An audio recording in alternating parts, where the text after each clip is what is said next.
We just made a deal with Lebanon. As of 2 hours from now, we have a ceasefire with Israel and Lebanon, and that'll be great. And they'll be meeting, probably coming to the White House over the next 4 or 5 days. So guys, we have a ceasefire in the Middle East on multiple fronts apparently. Can we trust this? Can we trust it? Because the stock market, the SP 500, has actually been hitting record all-time highs. Gold has been moving up. Silver has been moving up. So will the markets pump? Will they dump? We're also going to be talking about this right here, because even though this might be comical, even though you might be looking at this video saying, what the F is this, lol, this is actually giving us insight into who in the future will control the world, literally. And it's linked into Star Wars, and we'll talk about that at the end of the video, plus the financial markets, plus an absolute ton more, because there has been a lot of stuff that's been breaking. I'll give you guys my honest opinion about this situation, and everything you need to know: gold, silver, stock market, geopolitics. We'll talk about it right now. So the breaking news is, look, there has been a ceasefire between Lebanon and Israel. I would say at face value, this is good. However, I don't trust it one bit. I know this has actually even already been broken just moments after it was announced, and I don't really think this is going to last the distance. But I will say, in the short term, financial markets have been liking this. So S&P 500 has been rising. You can see it right here. Gold and silver looking strong. It hasn't raced off to $5,000 for gold. Silver has been holding on to the high 70s, which has been good. It actually hit $81 just recently, which has been good. Commodities looking strong.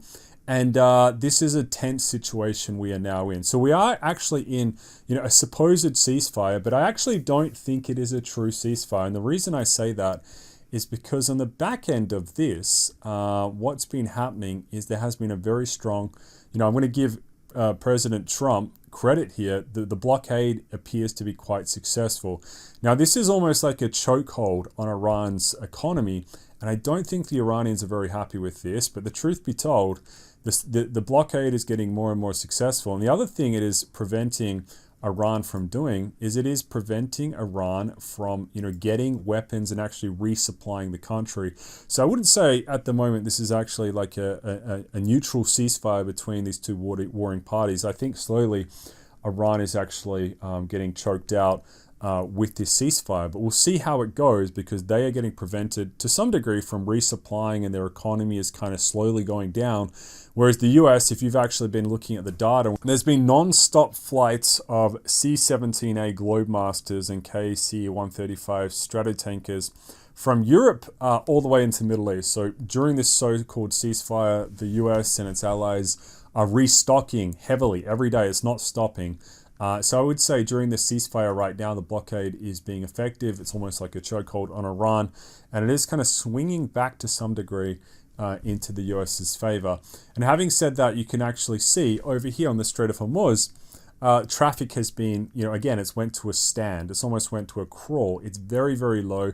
Last 36 hours, you can just see how low this traffic is, as people don't want to, sailors, boats don't want to risk the blockade.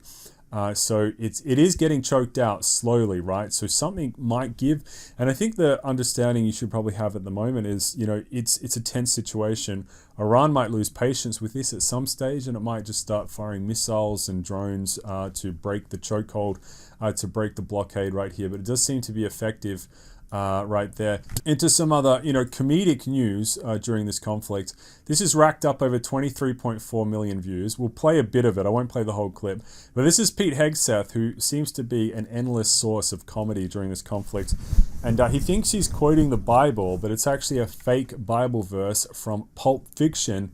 And he said this during a Pentagon sermon. So let's actually play a bit of this. So the prayer is CESAR 25:17, and it reads, and pray with me, please. The path of the downed aviator is beset on all sides by the iniquities of the selfish and the tyranny of evil men. You get the point right here. So Pete Hegseth, thinking he's quoting the Bible, he's actually just quoting the script from Quentin Tarantino's movie Pulp Fiction. And yeah, it doesn't surprise me at all, but that is racking up 23.4 million views over on X. But into a serious matter right now, so I want people to understand this as well. We have seen very much a trickle from the Strait of Hormuz. So traffic is way, way down, right? Countries like Australia, which seems to be the ground zero for all types of interesting things, if you read between the lines, it's actually had they have claimed, the government right here has claimed that it's done a deal for 100 million litres of diesel, which is true. That was yesterday, but the truth of the matter is this is only like 1 day's worth of diesel. That's the unfortunate thing right here from the government of Australia.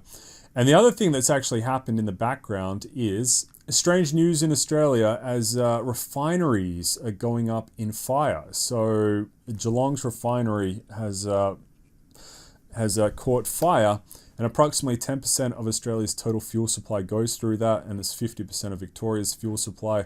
So again, weird things are happening in Australia, and the situation is extremely tense, especially with the blockade.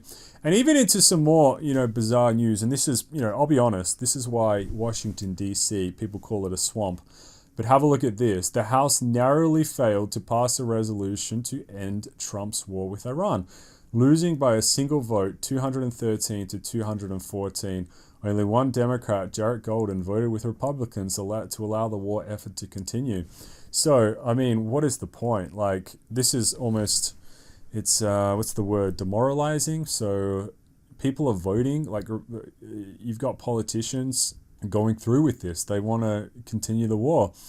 And so, look, it is what it is. But look, my point of view about these conflicts is, I think it's a big economic and strategic loss personally, but look, that's what's happening in the US. So, they're voting to continue the war, right? So, I mean, lots of words right there, but that's what's happened. So, democracy in action.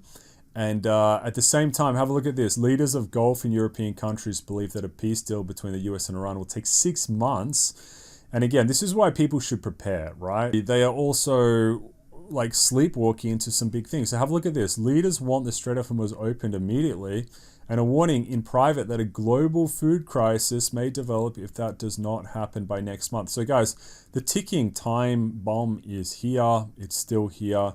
And we've talked about this in the video. So this is acting like a massive pendulum. Even though the stock market, it's in la la land, it's going up.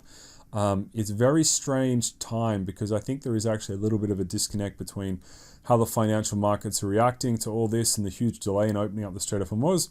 And because it's such a tense situation, it's not looking, good. These parties are pretty much at war, and one of them's kind of slowly getting choked out. Now, having said that about the Iran conflict, I want to tell you as well, Beijing, China has been one of the biggest winners of this because they've literally done nothing. And they've been focusing on technology. And I think that, again, China might be very quietly just taking over the world. And just have a look at this tech coming out of China, right? Look at this.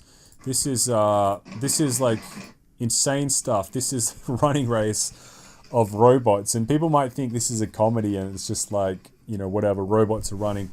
Remember, these things are going to be militarized. They already are getting militarized. They're getting equipped with weapons. And we actually had some breaking intelligence drop in the last couple of days that Ukraine was the first country ever in the world recently to take an enemy position only through robotic systems and drones without infantry. So just think about it. Look, I've played enough Command and Conquer and Warcraft 3 to be a bit of an expert. I'm just kidding. But what I will say, look, this is just common sense, right? So if you have the industrial capacity to manufacture, build robots at scale and have systems that control them effectively, and even though, look, we're playing a bit of Star Wars and it is, fiction in the background right here, people need to understand that this will eventually, this is the future of war. I kid you not, it will just be robots. It will be AI systems and robots, fighting each other.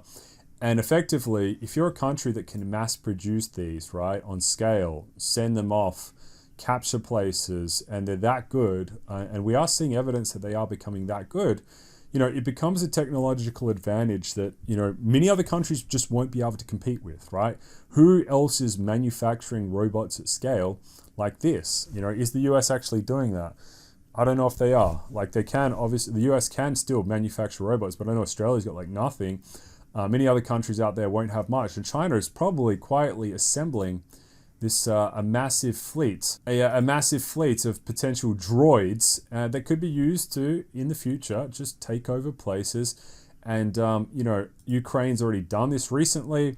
And just imagine if you're on the battlefield and you're coming up against droids. It would be very demoralizing because, you know, they're not really sacrificing much. It's just a robot, whereas you're putting your life on the line in a trench. And that's what's actually happened, literally, to Russian soldiers in some trench. And it's really just, and this is why we talk about commodities on this channel. Really, to make these, you do need all the materials, right? You need all the commodities, you know, the precious metal, the metals and the rare earths that, you know, might potentially go into these types of constructions. And this is where the world is going. So it might be a race for like a droid army. AI, that's like the domination realm, and whoever can just manufacture it at scale might eventually win. And but that's really long-term thinking to have on the radar. But at the moment, look, I would summarize the situation, to be honest with you. It's tense. The Strait of Hormuz still getting choked off. Diesel shortage is real. Potentially a food crisis on the horizon.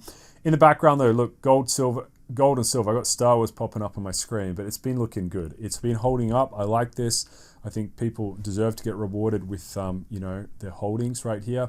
But I will just say, look, be cautious, right? Be cautious. We'll have to keep an eye out on this. And guys, that's your major update. If you enjoy it, you got value out of today's video, like it. If you got a comment, drop it down below. Guys, I appreciate every single one of you tuning in. Go have a great one. I will see you in the next one.